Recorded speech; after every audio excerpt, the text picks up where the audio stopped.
And it was funny when we were in, Nevada City. I went to this cafe, and there's this woman we know from another witchcraft tradition, and hadn't seen her for years. And I'm sitting there writing this ritual that we have been in ritual space creating. And then she walks in and she's like, "What are you doing?" And it was actually somebody who I could tell her what I was actually doing, not just like, "Oh, I'm writing my wedding ceremony." And but she really supported my flow at that moment. It was great. It was so random.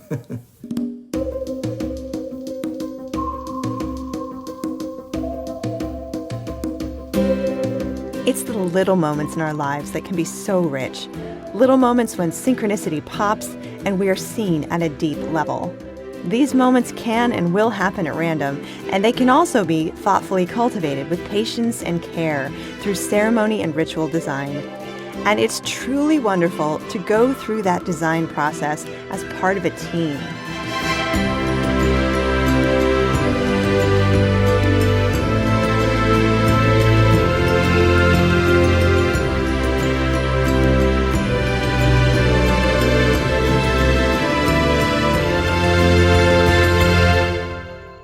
This is Shame Piñata. I'm Colleen Thomas. Welcome to Shame Piñata, where we talk about creating rites of passage for real-life transitions. Thank you so much for joining us today. If you've listened to any of our episodes from Season 1, you know that we mostly focused on stories about weddings. This season will branch out to share stories of people using ritual to honor a myriad of life transitions. But we'll still keep talking about weddings from time to time, including today. Today we will hear the story of the handfasting of my guest, Nick Venegoni, and his husband, Thom. It happened in a big open field in Oakland, California, and we'd like to take you along to give you a glimpse of the day. Handfasting is an ancient Celtic ceremony in which the folks getting married or committing to each other have their hands tied together in a symbol of their connection. It's commonly associated with Wiccan or pagan traditions. However, it's working its way into ceremonies in other traditions, even smaller secular ceremonies. Here's Thom. You can create any ceremony you want to make that hand fasting happen. You know, there's a sort of a template for marriages in our society that everybody is very mapped to. And a hand fasting gave us the opportunity to step outside of that pre-scripted experience to make something that was more meaningful and important and reflective of who we are. So what was the setting for your hand fasting? We actually spent a lot of time trying to find a place that we wanted to hold it at, because we wanted to have it in a space where we could have the ceremony outside, and then depending on, the weather, possibly go inside if we needed to. But we had it in early May, and so we were fairly lucky with weather, and we ultimately landed at a park up in the Oakland Hills called Joaquin Miller Park, which is a large park, and there's lots of areas to it. And this is a particular area. It's sort of, you go up a hill, and as you're driving in, you can actually look west and see all of the Bay Area and San Francisco from there. But then once you go in, it feels very secluded and like you're in the middle of nowhere in the woods, in this big sort of field where we had it. So that's where it was. Yeah, we basically rented a giant field in the park from the city of Oakland for the day. And there were 200 people at your ceremony? At least, yeah. I'm curious what the process was, that planning process, which is such a rich time for couples. Was it like a spark of idea for one of you and the other one was like, oh yeah? And what was the process you went through between like the beginning and like getting to that day? Mm-hmm. Yeah. The beginning, middle, and end that led us to the beginning. Right. Act 1. Well, first, we used ceremony to create this ceremony, so there was actually more to it. We had created sacred space in a way that we do, and we invoked the muse, just the spirit of inspiration. And then we went into our own experience and just tapped into spirit and let that information flow through us. Like, what are you being drawn to? What feels important? What's gonna, And we weren't judging or questioning anything that came up, just like any good brainstorming session. But this was like spiritual brainstorming. So it was really about what is moving our energy and making us feel connected to the magic of this ceremony. So then we wrote all that down, and we used that as our blueprint to start to craft the ritual and incorporate those elements. Like, how do we get there? We now know where we kind of want to go, but then how do we get there? And then a few weeks later, I think we ended up we went out of town to go visit a friend of mine, and in this little town up in the foothills. And I was hanging out with my friend, and Thom just took all those notes and went and sat in a cafe one day and sort of came up with the first draft, I think. Well, not sort of. I did. Then I put all of that vision together into the beginning of a cohesive whole. Things were coming through, like we wanted song and community, and we wanted everyone to be able to participate, and we didn't want like a one person who stood in front of us, and we really wanted like a collaborative ceremony. And then we just like ideas for, like colors and props and ways to communicate with people, and even elements like water. Like, we both got an impression of water, and we're like, well, we don't know how we're going to bring water into it. We're not going to be near a body of water, but we'll figure that out. And then I think there was something else about dancing. We wanted to have dancing be part of it. Mm-hmm. And then we asked a friend of ours who we've known for a number of years to not necessarily be the officiant, but we were calling her the priestess of ceremonies, to sort of be the ringleader. And so then we met with her, I think, at least one or two times, and got her feedback about what might need to be changed or adjusted from her perspective in terms of being the one who's going to be running the show most of the time. Yeah, the whole how is this actually going to work, boots on the ground. So, yeah, there were a lot of phases to it. It was like a 2-hour ceremony that was just kind of non-stop. What came through very clearly for Nick and Thom was that they wanted to have a ceremony that was not only about them, but also about their community. They wanted to create a magical, transformative experience for everybody to be in a love spell together, and for each person to weave their own love magic for themselves, for Nick and Thom, and for the world. It had a lot of layers, and we needed sort of to cast, quote unquote, put the right people in place who would be able to, hold it properly, witness it properly, because we had a lot of, in the lingo, unrehearsed participants. So there are people who we knew were familiar with various forms of this form of ritual or this type of ritual, like in general. And then we had, people from like our family or friends of friends who this might have been the first time they've done something like this. So we couldn't let it be totally technical, but we had to move the ceremony in a way to let people naturally invoke and fall into and create the energy as the spell was continually shaped until we kind of sort of sent it off as a prayer to the universe at the culmination of the spiral dance. Nick and Thom put most of their wedding gifts toward bringing in an art photographer they knew and loved to fully document the day in his own artistic style. As we talked, Nick and Thom looked through their wedding album and reflected on the day. Can you describe one or two of those pictures for us? Sure. Well, on the cover is the actual Our Hands Fasted. A lot of people, even like gay men, we see a lot of like gay men's weddings, and they look just like sort of straight people's weddings, but the gay version, and two guys wearing tuxedos or whatever. But even like our clothes, we had somebody like hand make us these sort of like loose linen clothes so that we could be comfortable, and I wore all yellow and Nick wore all red. So kind of like the Queen of England, you would know exactly where we were, right? Like because it was a big crowd and a big space, and so that was one way we drew attention to ourselves. So it's our hands and over the bowl of water. So water came into it because we had this blessing. We had a big bowl of water, and we didn't want one officiant. We had to explain, we had our mistress of ceremony, priestess of ceremonies, explain that at some point in the ritual, everybody was going to become our officiant.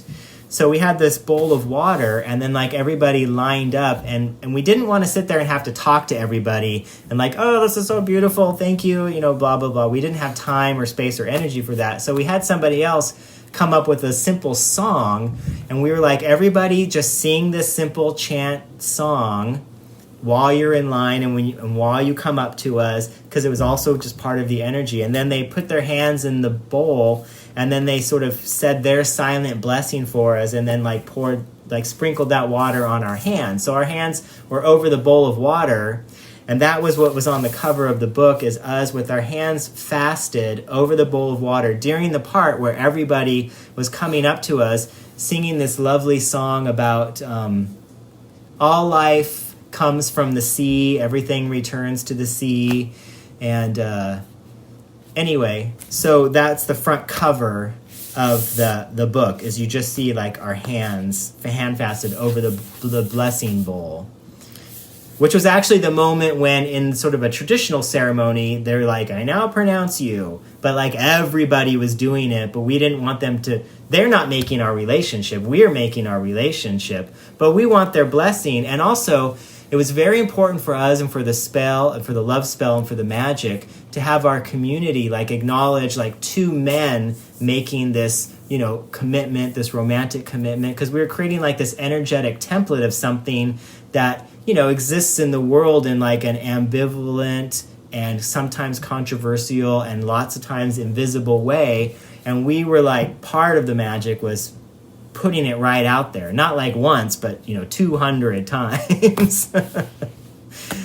And that part of the ceremony was actually, for me, one of the most magical things, because this thing happened, and at one point I'm like, why is this happening? So Thom's cord was red and my cord was green, and then they were sort of tied together over our hands.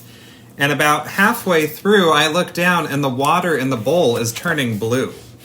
And I'm like, what is going on here?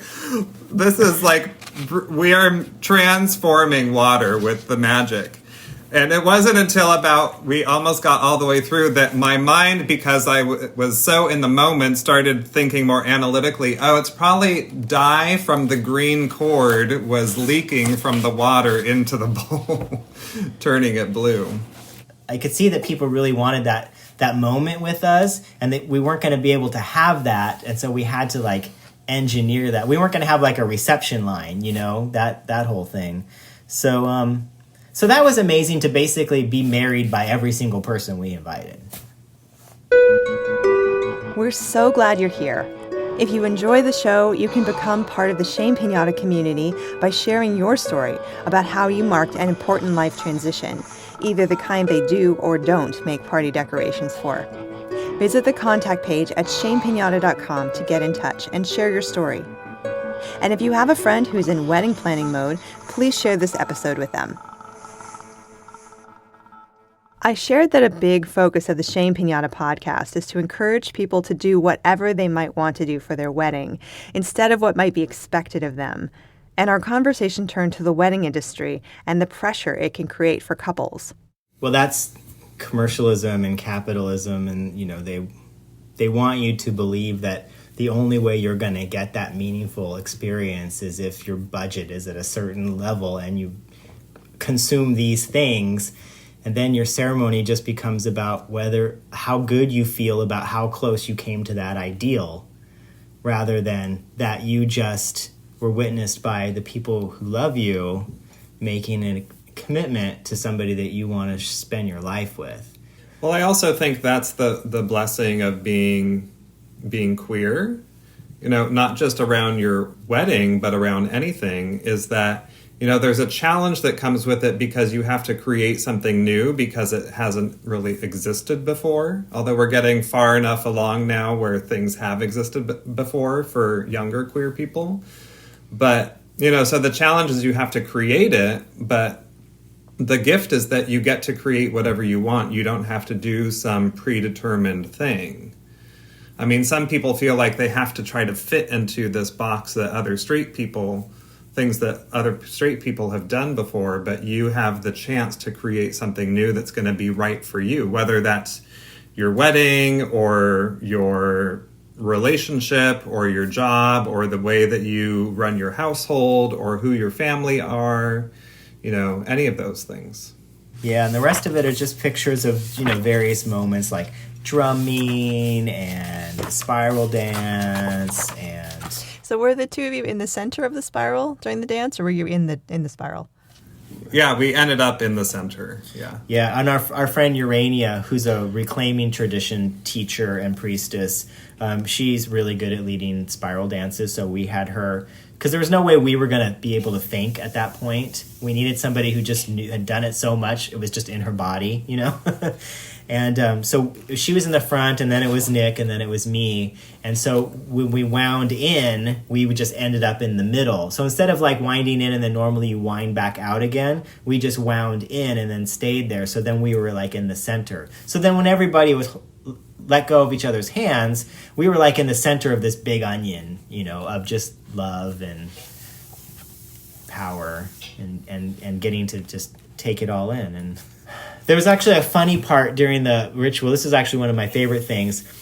Right after we had our hands fasted, the priestess of ceremonies, Jenya, she had found like 4 plants in the group that she went to beforehand and was like, okay, there's a part of the ritual. When this happens, I'm going to cue you and you need to do this. So they were going to call to us, and we had to then, but they were calling to us from like 4 different parts of the circle at one time.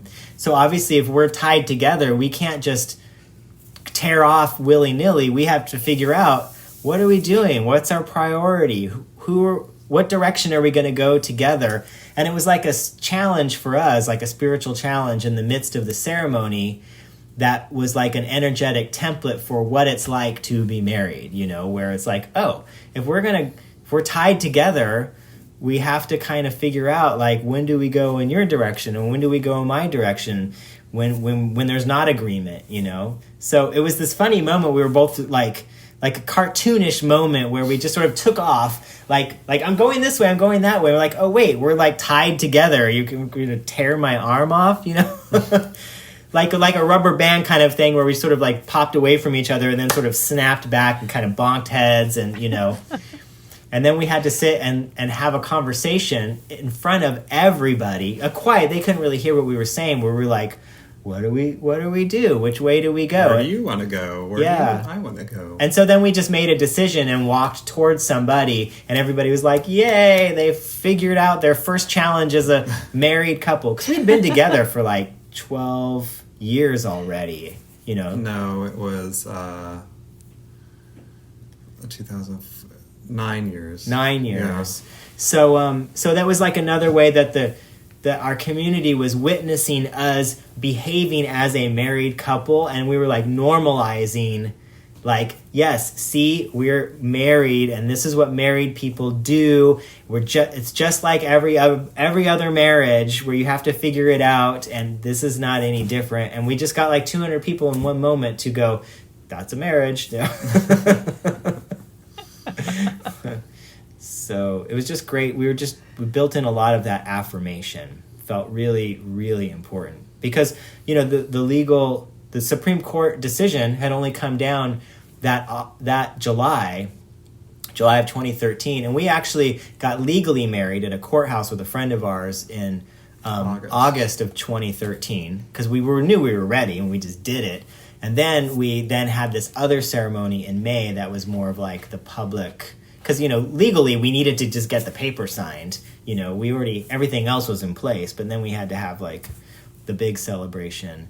And yeah, we actually used our photo that we took of us the day we got legally married as our wedding announcement. Yeah. But we didn't tell people we got married at the courthouse and now we're getting really married. It was all we had been denied that. We couldn't have gotten married any sooner. We could do domestic partnership, we could do all these legal things. So again, it was so new that we really wanted to there was a political element, a little bit of political theater involved also where we really were like, let's not just sort of like hide and be quiet about this. Let's go, okay, you know, like, no take backs. This is it. We're done. We're moving forward now. This is the new beginning point for all of us. Yeah. Yeah. And of course, there are still people who are resistant to that, but we're not going back. I'm so grateful to Nick and Thom for sharing their planning and ritual process for such a large-scale event, and grateful to have had a peek inside their special day. I want to encourage and remind you that if you ever find yourself in wedding planning mode, know that the sky is the limit in terms of your choices for ceremony creation. Of course, there are financial realities, and familial traditions will be part of the story, but your imagination and ability to step outside the box will always be there for you.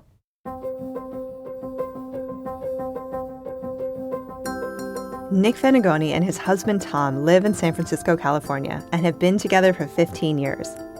Nick is the host of the Queer Spirit podcast and is a sound healer practitioner who enjoys making homemade pickles. Thom is a mystic and ritualist in the School of Natural and Ancestral Witchcraft and co-creator of the Trees and Stars Open Coven for the exploration of the hidden mysteries of spirit, nature, self, and the cosmos. Our music is by Terry Hughes. Be sure to subscribe in your favorite podcast player to make sure you're notified when new episodes are released. Learn more at shanepiñata.com. I'm Colleen Thomas. Thanks for listening.